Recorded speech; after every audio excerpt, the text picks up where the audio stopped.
to episode 2 of the Film School for Marketers podcast. I am Mariah Anderson, and I have the wonderful, brilliant Zach Basner, our other host of the podcast with us. Super stoked for today, episode number 2. You know, I'm actually more and more excited the more that we build out our ideas for content for future episodes, because there's just so much information that we have to share. And side note, I am equally excited about this microphone that I have today. You know, Zach had his fancy setup. Last time I had my rinky-dink little microphone through my headphones, but now I'm all professional and set up. And I would be lying if I was to say that I don't want to just grab this mic right now and break out into a musical number, which you wouldn't mind if we just do that instead, right, Zach? Maybe some. I'm totally cool with that. We're going to have to do a later episode about the importance of great microphones. Yeah, we do. We absolutely do, because you just have to have it for this setup. All right. Before we even dive into what our topic is today, Zach, we have something going on February 14th. What's happening that day? What's going on? This Valentine's Day, coming to a computer or mobile phone near you, is our collaboration webinar with the brilliant folks at Whipster. Whipster is a post-production tool used for collaboration and review of video content. And together we're making a webinar for you, which is how to insource your video production, what kind of videos to make, how to build your insource team. As Mariah said, it's going to be on February 14th. The times, I think it's 11. We'll put it in the show notes as far as what time it's going to be. But make sure you're there. It's going to be really valuable. It's going to be probably the best webinar that I've done to date. So make sure you don't miss it. Wow. Setting that bar high, as you should. As I should. And I won't let you down. Zach never lets anybody down. It's not in his DNA. All right. So what is our topic today, Zach? What are we diving into here? We're talking about something that I'm really passionate about right now, because I see too many companies getting this wrong. And there's a better way. And so we're talking about product service videos, which is one element of our selling 7. The selling 7 of the 7 types of videos we know have the biggest impact on revenue. And product service videos are such a big part of how we market our products, how we sell our products and services. And there's really 6 elements that they must include. Now, the reason that you need these 6 elements is because even as you think right now of product or service videos that you've seen out there, you probably think of this like salesy, smarmy, like advertising, all about us, Dollar Shave Club type of thing. That's not what we're talking about when we say product service videos that are to be used in sales and to really be a great sales piece. And so we're going to break down the 6 elements of those. And like I said, I'm passionate about this right now, so I'm fired up. I feel the passion. All right. So yeah, if we want to just run through what those 6 are, and we can dive into kind of discussions around each, let's do it. Yeah. So 6 elements. There's 6 questions that you should be able to answer about the product or service. And so let's go through them one by one, just because I think it's going to be easier to organize our thoughts. Yeah. And as examples, because I want to represent both sides of the aisle here. As an example of a product, we're going to use podcast mics, because Mariah's got her shiny new podcast mic. So jazzed. And that's what we'll use as an example for a product. As an example for a service, we're going to use podcast consulting. And so just try to imagine your own product or service in these different areas as we roll through these. The first element of a product service video needs to be, what is it? What is the thing? The product is easy. I think a little bit easier than the service. So products, let's say we're talking about this Audio Technica mic right here. Mm-hmm. We might go into, this is what it is, and maybe some technical specs about how it's maybe different from other products that we have, or something like that. But it's basically just a definition type of, what is this thing?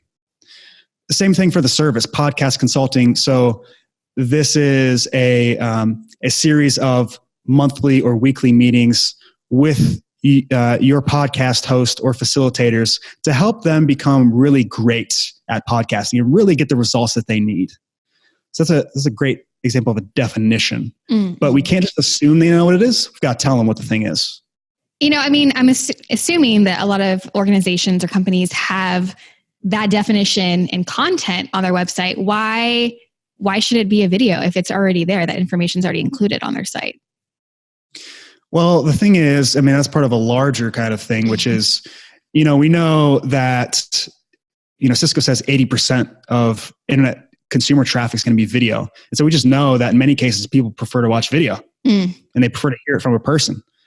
Not to mention, you might be able to just add a little bit more context or detail around something that you might not have bulleted out on a product or service page. It's just a different kind of experience. And so if we're going to talk about the rest of the following things, we just first need to describe what it is. Yeah, absolutely. So number 2 is maybe the most important part, and it is, who's it a good fit for and who's it not a good fit for? So if we're talking about a podcast, Mike, we might say this is a great fit for maybe a hobbyist podcaster. Mm-hmm. This isn't part of our professional line, but this is a great place to start in terms of cost and function if you're just a hobbyist podcaster versus maybe a professional, studio. It's not a great fit for particularly folks who want the highest audio quality possible. So we just need to address who it's a great fit, who it's not a good fit for. So is there anything wrong or negative that would come along with telling somebody that they're not a good fit? I'm assuming some people out there might be worried about, well, I don't want to turn away business. And what if they perceive my message the wrong way about who is a bad fit? How do you go about discussing why someone should make a bad fit video? Yeah, and this is interesting because this is a common thing that most people might say. Why would I want to tell people that I'm not a good fit for them or my product's not a good fit? It's really interesting what happens when you address these things with such transparency and honesty that it actually endears you to the people that you are a great fit for. And the thing is by simply saying this is who it's for, who it's not for, are you necessarily going to scare all of your customers away? There's only 2 real things that happen if you tell somebody, usually, you shouldn't do this. If you ask my mom, when she told me not to do things, the outcome is usually I did it anyways because I wanted to prove her wrong. And I think we're kind of the same way as consumers. Like we react one of 2 ways. Either, no, I am a good fit for this. I think it's really for me. Or we just don't do it, which is fine. Because if they're not a great fit or they're not a quality lead, then we don't want to, waste their time or our time trying to qualify them. Yeah. And so but I want to stress the importance of addressing it honestly. Yeah. Because there's a right and a wrong way to do this. And it's going to be very easy for your consumer or your viewer to tell if you're being honest. Yeah. Number 3 is, why do I need it? So you need this particular podcast, Mike, because without the features that it has, you're not going to be able to achieve a certain, maybe bit rate for your podcast, or you need it because it's made for podcasting. Maybe it's podcast consulting. You need this because without it, you're going to struggle to learn things on your own. And with consulting, with this podcast consulting, you could, eliminate a large part of the learning curve and be successful much quicker. So it's kind of salesy, but it's not really. It's just, what are the quick hitting things that justify why I would need this? Yeah. And I like what you said about there's a way to not make it salesy. So coming at it from the pain point perspective of, why is somebody looking for it? What challenge are they facing and how it's going to help them, rather than you just talking about how wonderful and great it is as a service or product offering. That's the best way, like you said, to build that trust and have that transparency when addressing why they need it. It's a really great point. Really great point. Number 4 is everyone's favorite. How much does it cost? This is pretty easy to apply to a product in many cases. Because it's a little bit easier sometimes to just have like a hard cost. Like if I was talking about a podcast mic, it just costs this much. Yeah. The only variable might be, okay, if you buy 100 of them, then it would be a little bit less. And so if you can really specify the price, that's awesome. With a service, you might not be able to do that. We can do that with our consulting services at Impact because it's a fixed cost, but maybe there's factors. Maybe there's a range. So maybe you go into detail about, it really depends on the amount of meetings you would need per month. It depends on the amount of podcasts we would be consulting about. Mm-hmm. And given those criteria, here's how it would affect the price, or here's the range that you would be in. And so it's great if you can say the cost or say the price. That's wonderful. You don't have to. You just have to be as helpful as you can. You just have to address it and talk about it. So I'm sure some people, if they haven't heard you talk about pricing before, are thinking to themselves, whoa, why putting pricing out there could discourage people from reaching out to me, especially if their cost is maybe a bit higher than some of their competitors. And they feel that they need to explain themselves in terms of the value that somebody is getting by paying that amount. So some people might feel discouraged and feel like they shouldn't put that out there in fear that people won't reach out. So, what do you say in terms about how you can combat that in explaining why your pricing is the way it is, or how to get ahead of what they're going to be thinking or asking when it comes to your pricing? The interesting thing is that if you really think about the way that we act as consumers, so how you go about searching for things. If you're on a website and you're looking for information about cost and price, but you can't find it, what is the emotion that you experience in that moment? Major frustration. Frustration. It's the F word of the internet. Yeah.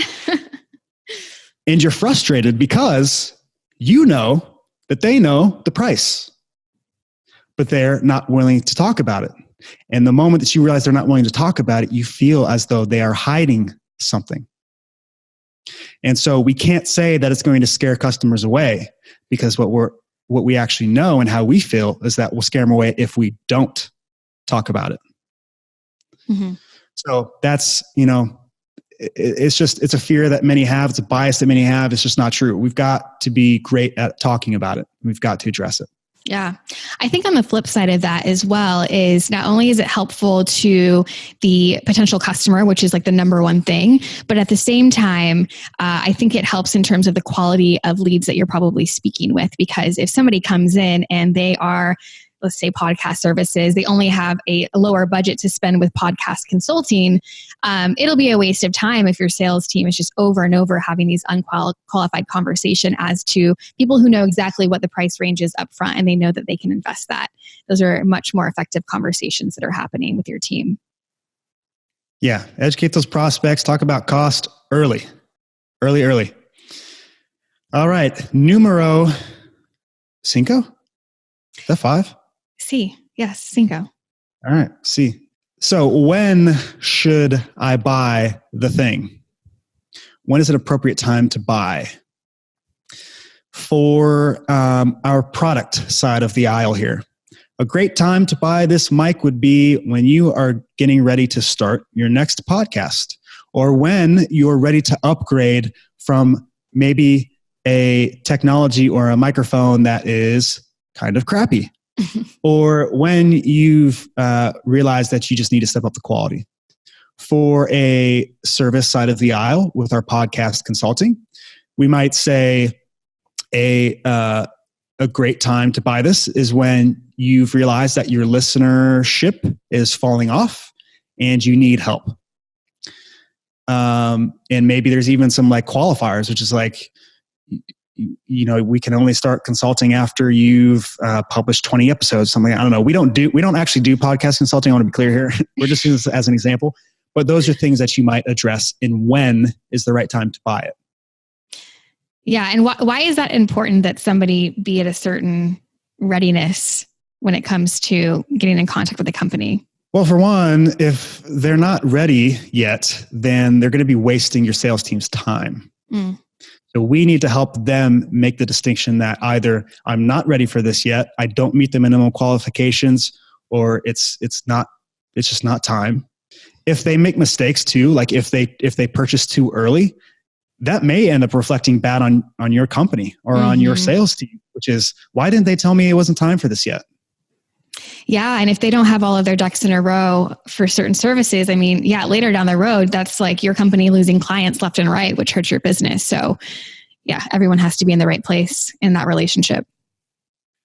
All right. And last but not least, number 6 question you should answer in product service video is, how do I buy it? And this is your call to action at the end of this video, essentially. So for a product, it could be as easy as you just saying, if you'd like to purchase this podcast mic, then visit the link at the bottom of the screen where you can add it to your shopping cart, and boom, you're good to go. Maybe for a service-based business, maybe there's probably meetings that need to happen. And there's probably not a cart that you can add a service to. So you might go, if you're interested in the service, click the link below, and one of our, we'll just say staff, just to keep it general, one of our staff members will reach out to you within the next 24 hours to set you up with a salesperson. And usually in about 2 weeks, we could have you up and running with consulting. Why do you think it's important to provide like those expectations and give that advice ahead of time in terms of what's happening next or how that person can purchase your product? Yeah, this is a great question because here's the thing. So we know that consumers are making 70% of their buying decision before a salesperson even know that they exist. Okay. Before the 0 moment of truth, 70% of the buying decision is being made. So this is great because if we're telling them it's going to take around this long for us to get you hooked up with this service, as they're comparing other products, other services, other service providers, they'll know, look, I could be up and running with Joe's podcast consulting in 2 weeks. Or I should expect to spend at least 2 weeks before I make a decision. So this could work really well in your favor of setting the expectation of how long it's going to take or what the process is like. Yeah, no, that makes a lot of sense. Yeah, so as a review, 6 elements of fantastic, wonderful, effective product service videos. Number 1, what is the thing? Who is it a good fit for and not a good fit for? Why do I need it? How much does it cost? When is the right time to buy it? And how do I buy the thing? Nice. Solid rundown. Wow. We covered a lot of really great nuggets in a short amount of time. A lot of great tips. So you're saying there's no excuse for any of these listeners to make poor product service videos then? Yeah, they can't. There's absolutely no excuse. Although I have a question, because I know that people are thinking this. Like, you got them all hyped about all of these videos they should create, and these are foundational videos that really should be the start of the video library, if you will, that you're building out and the video content you're creating. What happens if somebody is concerned about their budget and they might not be able to get someone to do some, high production value videos? Like, how do they get started? Is it something they should record themselves? Should they just find a way to make that budget work? What advice do you give to people in that situation? So with these types of videos, is it possible that they could be shot with a cell phone? Yes. Is it possible that they could be shot using one-to-one video, like Go Video or Soapbox? Yes. Is it possible that you do it completely yourself without any sort of video background? Yes. So is it possible? Absolutely. Could you do it? Yes. Should you do it? Depends. It depends on the brand value that you want to communicate. It depends on what the thing is. For instance, if you're selling a high value, high dollar product, that's maybe, north of, let's say $10,000. What does it communicate that you're giving a rundown of the product with a cell phone? I'll leave that up to you to determine, because it may or may not work for your company. but it does not have to be shot professionally. There's other ways to do it. If that's what you need to do to get started and it's not going to negatively impact your sales process, then please go for it. But if it needs to be an investment that you need to find the money for, because that's the thing, it's a value thing, right? We pay for things that we value. This is an incredible value for your customers. It's going to help you out a lot. So I would say make the investment and get them shot professionally if you can manage it. So no excuses, people. No excuses. No excuses. Hey, and send us those product service videos. We want to see them. Yes, please do. We would be happy to kind of give you feedback and let you know our thoughts. We'd love to see them.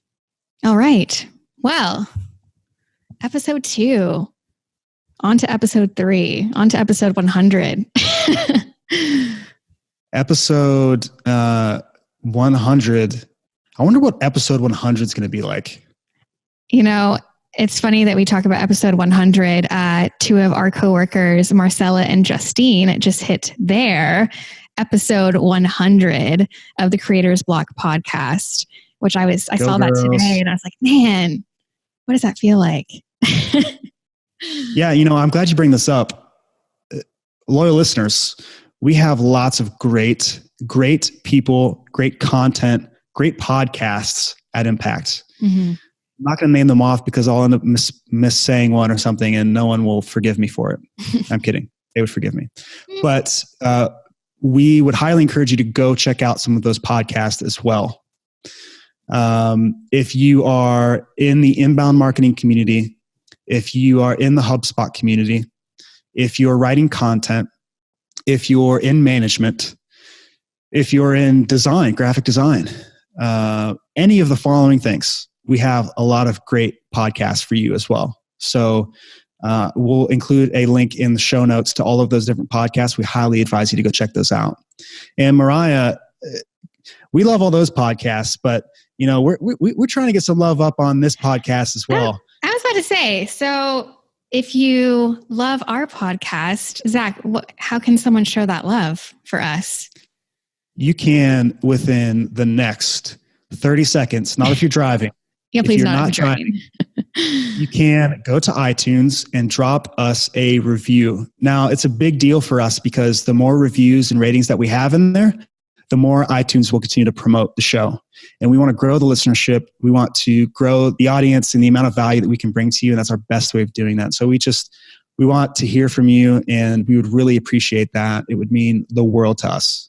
It really would. And if you are watching us right now on YouTube, hit that subscribe button, give us a like, drop some comments. Let us know if there's any questions you have or ideas for upcoming shows that you'd love to hear a little bit more about. We would love to hear what you guys are curious to know more about. But really value you guys as listeners and as viewers. Very excited for where this show is going to go. All right. Well, this episode has been a lot of fun. Thank you so much, everybody, for joining us for the second episode of the Film School for Marketers podcast. Go out there, make some awesome videos, make some awesome product service videos. And until we see you next time, keep learning.